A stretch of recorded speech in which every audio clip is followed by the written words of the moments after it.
Tout ce que la Bible nous dit sur le sexe, selon les Écritures.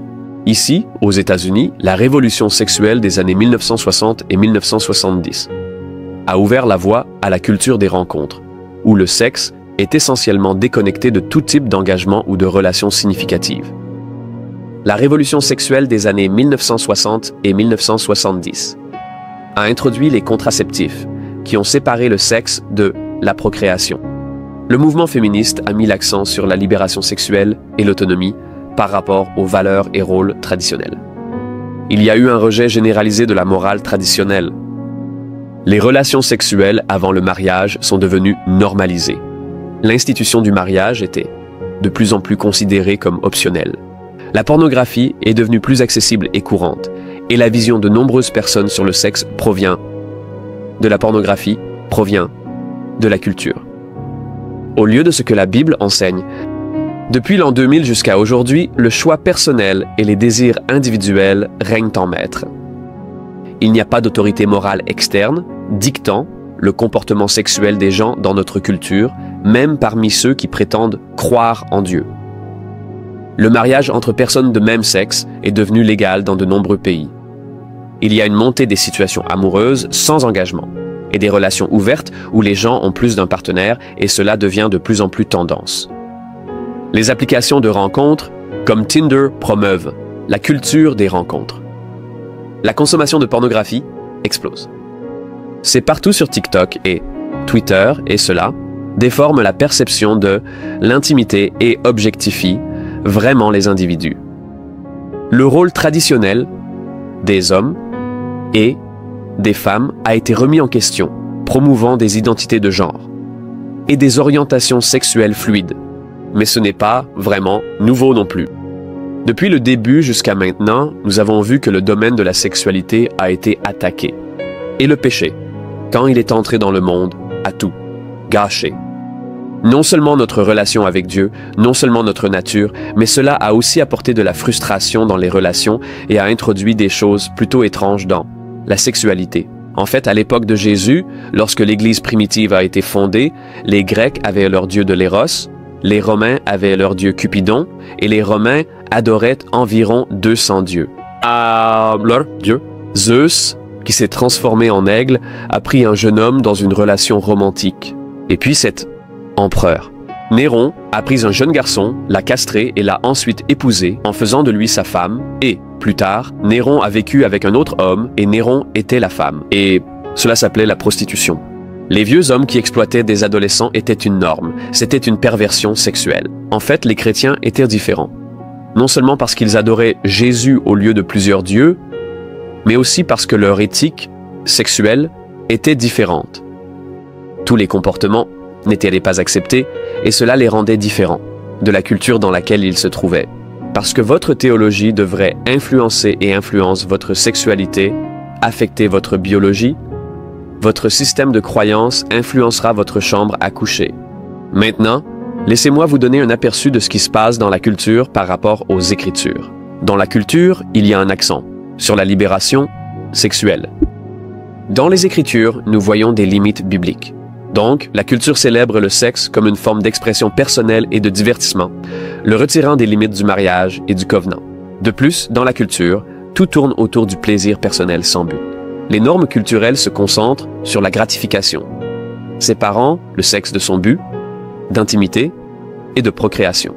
La culture normalise le péché sexuel, l'adultère, la fornication, la pornographie, voire même les abus. Sont normalisés, glamourisés, dans les médias et le divertissement. Il y a aussi une identité déformée, car la culture lie la valeur personnelle et votre identité à vos expériences sexuelles et à vos préférences. En conséquence, nous avons des relations brisées, nous avons des blessures émotionnelles et spirituelles. En conséquence, nous avons de la confusion et de l'instabilité, des maladies et la mort. Parce que, vous savez, quand le sexe est Dieu, l'avortement est le rituel pour honorer ce Dieu. Chaque culture qui n'a absolument aucune limite biblique pour la sexualité, ce Dieu du sexe, vraiment. Là où ils adorent leurs désirs, ils adorent leurs envies. Cela exige un sacrifice, et ce sacrifice prend la forme de l'avortement. Que nous enseigne la Bible sur le sexe? Donc le sexe a été introduit dans la Genèse 1 et 2. Le premier commandement donné à l'humanité était en fait de se reproduire. C'est Genèse 1:28 qui est clairement le résultat de leur union en une seule chair, Genèse 2:24. Cela parle d'une union sexuelle, lorsque l'homme et la femme deviennent une seule chair. Donc, en fait, notre premier commandement dans la Bible était de se reproduire, ce qui ne peut se faire qu'en devenant une seule chair, lors d'un rapport sexuel. Ensuite, nous voyons dans la Bible où le sexe avait des limites. Dans Lévitique 18 et 20, nous voyons que Dieu établit des limites. On ne peut pas avoir de relations sexuelles avec. A, B, C, D, et nous en parlerons au moment où nous allons discuter de ce qui est acceptable et ce qui ne l'est pas dans le lit conjugal. Ensuite, nous voyons dans la Bible, non seulement le sexe est introduit, il y a des limites au sexe, mais il y a aussi une célébration. La Bible a un livre entier, le Cantique des Cantiques, que beaucoup de gens essaient d'utiliser comme une parabole pour, vous savez, l'alliance avec Dieu. Et vous pouvez le faire, mais ce livre, son interprétation est l'amour.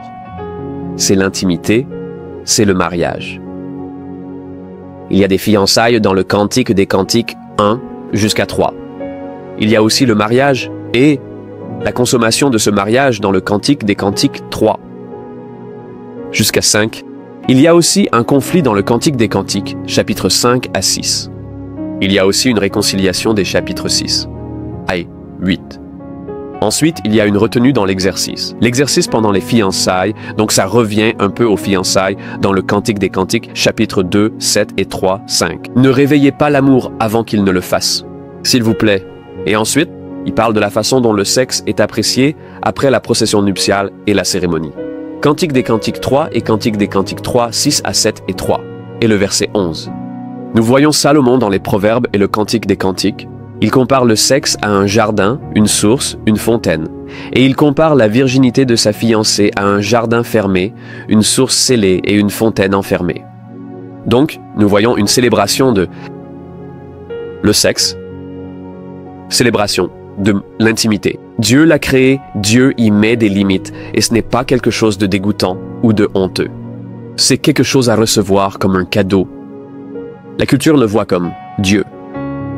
Certaines personnes, religieuses, le considèrent comme quelque chose de dégoûtant et de répugnant. Et la Bible le considère comme un cadeau. Et le but de ce cadeau est, la procréation. C'est la façon dont nous sommes tous venus au monde, sauf Adam et Ève. Nous sommes venus au monde grâce au sexe, donc la procréation en est une. Le deuxième, c'est le plaisir, et cela est évident dans le Cantique des Cantiques. C'est évident dans le chapitre 5 des Proverbes, versets 18 et 19, où le sexe n'est pas seulement fait pour faire des bébés, c'est aussi pour s'amuser ou pour avoir du plaisir. Et le troisième, c'est la protection. Dans le Nouveau Testament, Paul dit qu'un mari doit avoir une femme, afin qu'il ne tombe pas dans le péché. Maintenant, cela ne veut pas dire que nous devrions tous avoir des relations sexuelles pour ne pas tomber dans l'adultère. Mais, quand vous avez une relation conjugale saine, c'est bon. Relation conjugale, intimité. Cela sert effectivement de protection. Cela sert de garde-fou pour s'abstenir. Tomber dans la tentation, réfléchissez à cela. Disons que vous avez mangé un très bon repas. Vous ne serez probablement pas tenté d'aller dans un drive-in pour prendre de la malbouffe. Et c'est un peu comme ça que la bonne intimité, dans le mariage, est aussi. Le sexe, dans les Écritures, est perçu, en ce qui concerne l'intimité. En fait, le verset utilisé, Bokambidan, la Genèse, parle de devenir un. Et ensuite, dans la Genèse 4, verset 1, il est dit « Adam connut sa femme », donc le mot « connaître » est souvent utilisé pour cette intimité, pour cette proximité, pour ce fait de connaître cette personne. Et enfin, le sexe. Dans les Écritures, cela est perçu comme un réconfort. Nous voyons David réconforter Bathsheba, et cela ne fait pas seulement référence à lui en mettant sa main sur elle. Et donc, cela parle de l'intimité physique qui engendre la proximité, la protection, le plaisir, la procréation, ainsi que le réconfort. Maintenant, ce que je veux souligner, en ce moment, c'est ce qui est acceptable et ce qui ne l'est pas dans le contexte de l'intimité physique, chez les chrétiens. D'abord, traitons de ce qui n'est pas acceptable. Donc, ce qui n'est pas acceptable, c'est l'immoralité sexuelle, c'est-à-dire avoir des relations sexuelles avec quelqu'un d'autre que votre conjoint. Maintenant, le mot pour immoralité sexuelle, le mot du Nouveau Testament pour immoralité sexuelle est en fait pornéa, qui est la racine du mot pornographie. En général, cela fait référence à toutes les relations sexuelles illicites, bien que cela puisse parfois être plus spécifique. Acte particulier. Ce que je trouve intéressant, c'est que lorsque je suivais mon cours d'éthique à l'école biblique, le professeur a souligné. 1 Corinthiens, chapitre 6, versets 12 à 20, explique comment l'immoralité sexuelle est interdite parce qu'elle déshonore notre relation avec la Trinité. Et ce qui a attiré mon attention, c'est le fait qu'en Corinthiens, il est question de notre corps est sacré parce qu'il sera ressuscité par le Père. Nos corps sont sacrés parce que nous sommes unis avec les chrétiens, et notre corps est sacré parce qu'ils sont les temples du Saint-Esprit. Donc, lorsque vous commettez une immoralité sexuelle, vous péchez. En réalité, contre la Trinité, parce que le Père valorise votre corps, il va le ressusciter. Jésus, vous savez, nous sommes unis à lui. Et puis le Saint-Esprit, son temple, c'est notre corps. Donc, lorsque vous commettez une immoralité sexuelle, vous déshonorez vraiment la Trinité. Quelles sont certaines de ces choses qui ne sont pas acceptables? Eh bien, l'adultère en fait partie. L'échange de partenaires et de l'adultère. Les relations à trois, où il y a 3 personnes, même si elles consentent. Ce n'est pas votre conjoint, c'est le conjoint de quelqu'un d'autre ou quelqu'un d'autre. Et ces choses-là, ce sont des immoralités sexuelles. Regarder du porno avec votre conjoint, c'est une forme d'adultère virtuel. Vraiment, c'est ce que c'est, en fait. L'immoralité sexuelle, le mot racine est pornéa, donc la pornographie, est une immoralité sexuelle. Même si vous ne couchez pas avec quelqu'un, vous regardez quelqu'un, coucher avec quelqu'un. C'est un adultère virtuel et de la fornication. Le viol est aussi un péché, car la Bible dit que les maris doivent vivre avec leurs femmes et ne pas être amers envers elles. Lorsque vous forcez quelqu'un à avoir des relations sexuelles, même si c'est votre conjoint, c'est un péché contre Dieu. Parce que le sexe n'est pas quelque chose que vous exigez, que vous prenez. C'est quelque chose qui est donné de manière volontaire. Maintenant, dans la première épître aux Corinthiens, chapitre 7, versets 1 à 5, il est question du fait que le corps d'une femme appartient à son mari, et le corps d'un mari appartient à sa femme. Certaines personnes tirent parti de ce verset hors de son contexte, et en particulier les maris. Et ils entraient et exigeaient ou forçaient leurs femmes à avoir des relations sexuelles. Et dire, eh bien, la Bible dit, vous savez, ceci est mon corps, votre corps est mon corps. C'est sortir les Écritures de leur contexte. D'accord. Première épître aux Corinthiens 7, 1, 5. Il s'agit de donner du plaisir dans le sexe, pas d'exiger ou de forcer des relations sexuelles sur votre conjoint. Donc, ne sortez pas les Écritures de leur contexte. Maintenant, nous avons abordé ce qui n'est pas acceptable, c'est-à-dire l'immoralité sexuelle, ce que ces choses-là sont dans l'immoralité sexuelle. Qu'en est-il de ce qui est acceptable? Maintenant, en ce qui concerne la Bible ne mentionne, en fait, pas spécifiquement ce qui est acceptable dans le mariage chrétien. Maintenant, certaines personnes prennent certains versets et disent, eh bien, le sexe oral est acceptable, ceci est acceptable, cela est acceptable. Quand il s'agit de ce qui est acceptable, vous devez vraiment poser 3 questions. La première question est la suivante. Est-ce interdit dans la Bible? Si ce n'est pas le cas, supposez que c'est permis dans le lit conjugal entre un mari et une femme. Alors, la Bible interdit-elle cela? S'il n'en parle pas, vous pouvez supposer que c'est permis. Nous avons beaucoup plus de choses que nous sommes autorisés à faire que de choses que nous ne sommes pas autorisés à faire avec nos conjoints. Deuxièmement, est-ce bénéfique? Cet acte nuit-il ou entrave-t-il l'intimité sexuelle? C'est aussi très important. Est-ce un bénéfice ou est-ce un préjudice? Et la troisième question que vous devez poser, c'est y a-t-il un consentement mutuel? Le conjoint est-il forcé dans ce qu'il ou elle n'est pas à l'aise de faire? Parfois, ce qui se passe, c'est que les gens regardent du porno et ils en tirent leurs idées de la façon dont ils veulent que la relation sexuelle soit dans leur mariage. Ce que vous devez comprendre, c'est que la pornographie est un divertissement et ce n'est pas là où vous êtes censé obtenir des indices. Ce sont des acteurs. Ce ne sont pas des maris et des femmes vivants dans un mariage sacré. Alors, quand vous abordez le sujet, qu'est-ce qui est acceptable? Qu'est-ce qui est acceptable pour nous? Devons-nous faire ça? Devons-nous faire ça? vous devriez poser ces 3 questions. Est-ce que c'est interdit? Est-ce que c'est bénéfique? Et y a-t-il un consentement? Et s'il n'y a pas de consentement?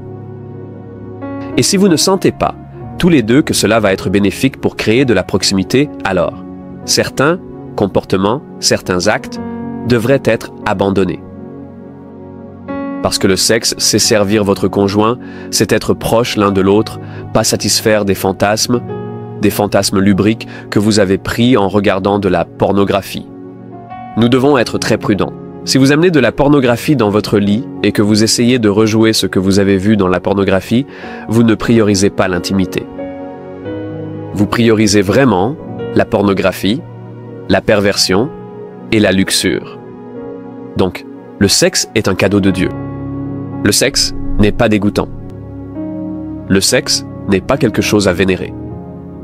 Nous devrions marcher dans la pureté sexuelle. Et nous devrions profiter de l'intimité physique. Pour la procréation, pour le plaisir, pour l'intimité, pour le confort, dans le contexte du mariage.